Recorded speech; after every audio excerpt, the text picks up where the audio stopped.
Halo semuanya, kali ini Nidia mau ngasih tahu ke kalian kalau presiden kita dari presiden pertama Bapak Soekarno hingga saat ini Bapak Jokowi selalu memiliki mobil kepresidenan yang sangat spesial. Apa aja ya mobil dinas kepresidenan Indonesia semenjak kemerdekaan 1945 dulu? Nah, sebelum kalian mulai, jangan lupa untuk subscribe dulu channel Pricebook Otomotif dan nyalakan juga loncengnya biar kalau ada video baru, notifikasinya langsung masuk ke HP kamu. Yuk langsung mulai!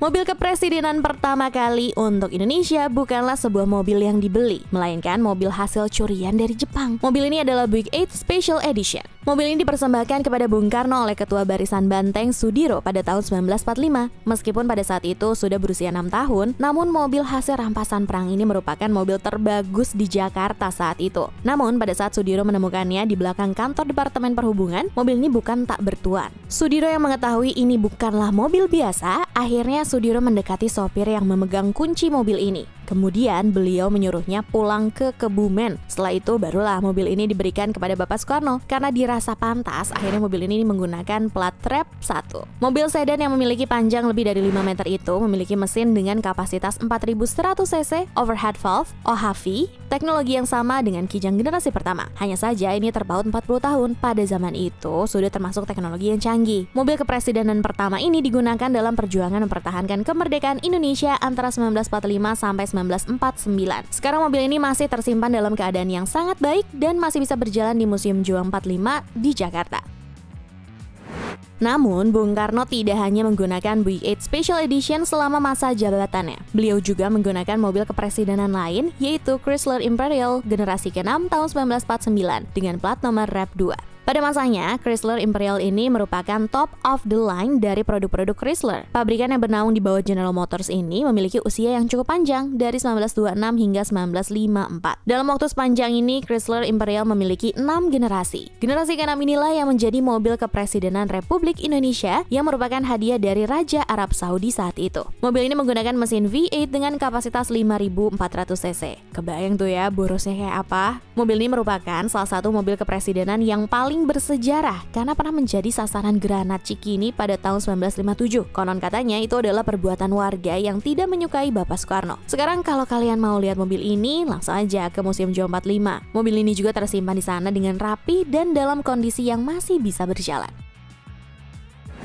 Selanjutnya memasuki era Bapak Soeharto, beliau mempercayakan mobil kepresidenan pada Cadillac Fleetwood 75 Limousine. Mobil yang diproduksi dari tahun 1966 hingga 1970 ini memiliki mesin yang gak main-main, yaitu mesin 7700 cc OHV dan dengan transmisi 3 percepatan turbo high dramatic. Namun, karena mobil tersebut sudah terlalu tua, peremajaan terus dilakukan kepada muscle car untuk menjaga rehabilitasnya sebagai mobil dinas kepresidenannya. Namun, karena dianggap sudah terlalu tua, akhirnya mobil kepresidenan pada saat itu diganti menjadi Mercedes-Benz Gelandewagen.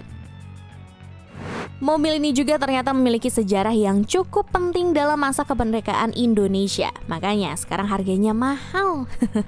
G-Class merupakan SUV sejati milik Mercedes yang sejak awal produksi pada tahun 1979 belum pernah berganti model hingga sekarang. Karena ini merupakan mobil SUV sejati milik Mercy yang kuat di segala medan, maka dari itu Mercy G-Class dipilih oleh Bapak Soeharto sebagai kendaraan dinas kepresidenan pengganti Fleetwood 75 Limousine pada saat itu. Bahkan hingga saat ini, Gelandewagen masih digunakan di lingkungan kepresidenan Republik Indonesia sebagai kendaraan pas pampres dan pengawalan konvoi presiden. Emang gak ada matinya ya Mercedes-Benz G-Class ini, G4 ganteng.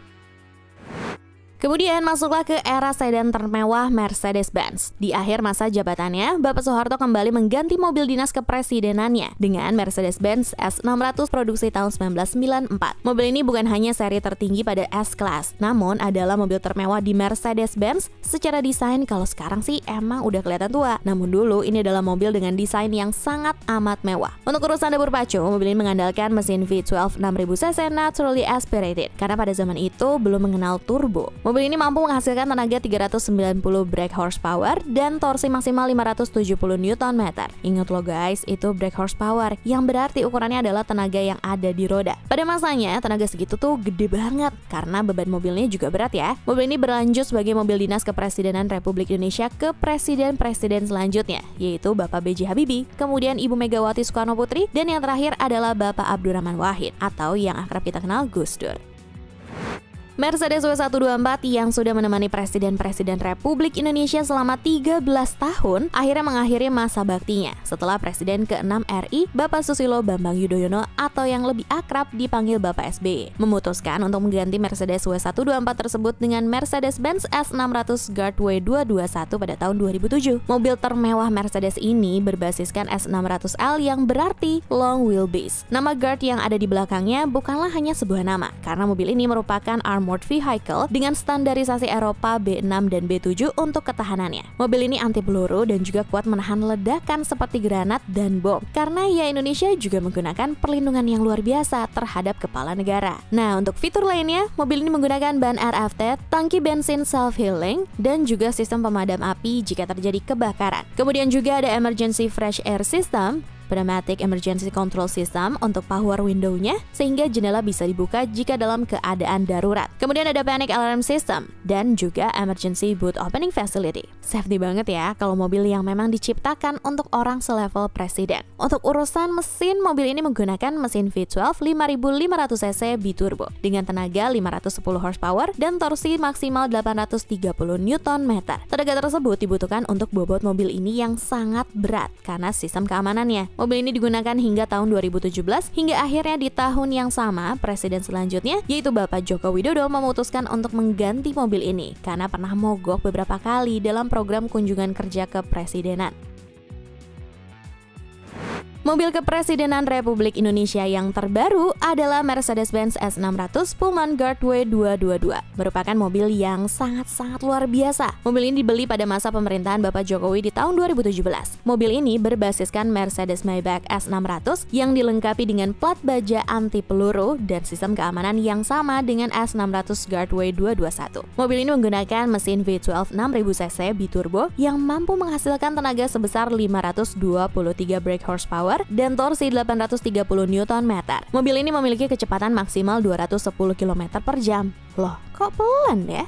Nanti dulu, karena mobil ini memiliki plat baja anti peluru, kaca anti peluru, dan sistem keamanan lainnya. Maka dari itu, berat mobil ini mencapai 4 ton lebih, hampir 2 kali lipat dari versi yang dijual massal. Semoga mobil ini bisa lama ya mengabdi di negara kita tercinta ini. Mana nih yang jadi favorit kalian? Tulis di kolom komentar di bawah ya. Like dan share juga. Nidia pamit, ciao Bella.